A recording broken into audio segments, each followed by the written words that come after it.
What should I do with Najee? You should be looking at the waiver wire. You should be picking up Jaylen Warren. That's not one of the running backs that I have on my list, but it is one of the running backs I'm going to profile and split up into these. I'm going to post specific videos about Jaylen Warren. So Jaylen Warren, undrafted free agent, okay, rookie. And if we were paying attention in the offseason, Jaylen Warren was the running back 2 on the depth chart. He earned his way. He beat Benny Snell. He beat Anthony McFarland. He beat all the rest of the running backs. And you should be concerned about Jaylen Warren. He's getting 28% of the snaps. Okay. 21% of the opportunities.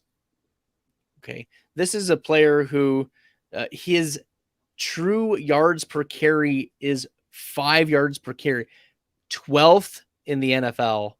Okay. His game script is hurting, obviously, and his run blocking has been atrocious.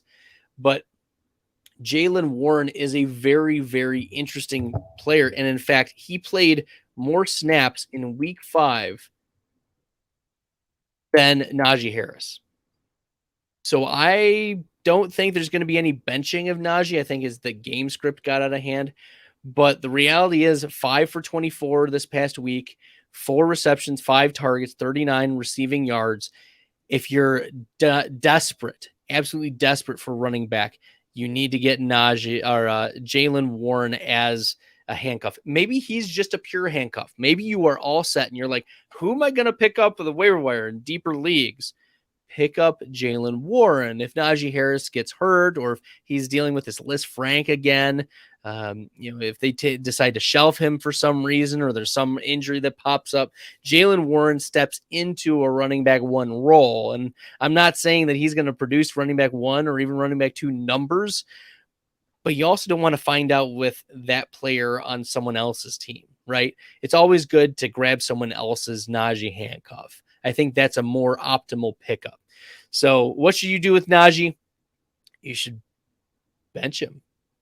You should bench Najee Harris if you have better options. Like, he's not a running back 2 anymore. His efficiency is atrocious. His offensive line is bad. He's got a rookie quarterback who likes to throw the ball to George Pickens. You should be picking up George Pickens if he's somehow still on your waiver wire. In a few leagues, George Pickens still is on my waiver wire. But you can't be confidently starting Najee unless you are absolutely desperate. He's a running back 3-ish for me moving forward.